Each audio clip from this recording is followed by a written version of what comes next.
एक दिन राजा शांतनु शिकार पर गए थे। वो जंगल के रास्ते चलते चलते नदी किनारे पहुंच गए। वहां की शांति और सुंदरता देखकर वो रुक गए।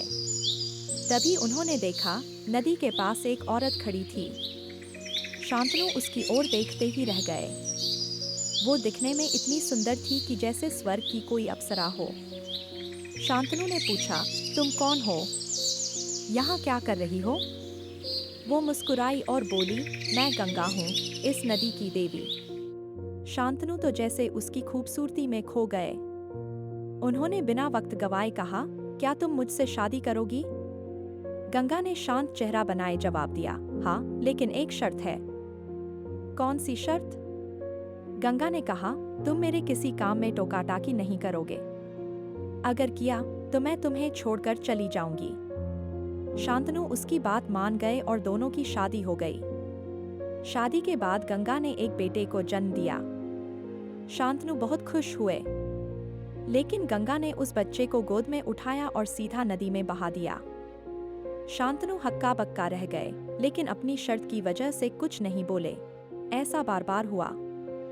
हर बार गंगा एक बेटे को जन्म देती और फिर उसे नदी में बहा देती। 7 बच्चों के बाद जब गंगा ने 8वें बेटे को भी नदी में बहाने की कोशिश की तो शांतनु से रहा नहीं गया। उन्होंने गंगा को रोकते हुए कहा, बस, अब और नहीं। ये हमारा बच्चा है और मैं इसे बचाऊंगा। तुम ऐसा क्यों कर रही हो? गंगा ने गहरी सांस ली और कहा, राजन, अब सच बताने का समय आ गया है। ये बच्चे असल में वसु हैं।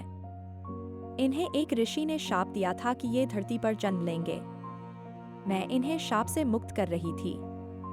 लेकिन इस 8वें बेटे को मैं नहीं बहाऊंगी। इसे धरती पर रहना है। इसे तो पालना। गंगा ने उस बच्चे को शांतनु को सौंपा और विदा लेते हुए कहा, इसका नाम देवव्रत होगा। ये तुम्हारा गर्व बनेगा। गंगा चली गई और शांतनु ने देवव्रत को बड़े प्यार से पाला। वो बड़े होकर बहुत बुद्धिमान और बलशाली बने।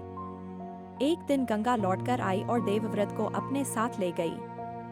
उन्होंने उसे हर तरह की शिक्षा दिलवाई और फिर वापस शांतनु को सौंप दिया। अब देवव्रत युवराज बन गए। कुछ साल बाद शांतनु की मुलाकात सत्यवती नाम की एक लड़की से हुई। वो नाव चलाती थी। शांतनु को वो बहुत पसंद आई और उन्होंने उससे शादी करने की इच्छा जताई।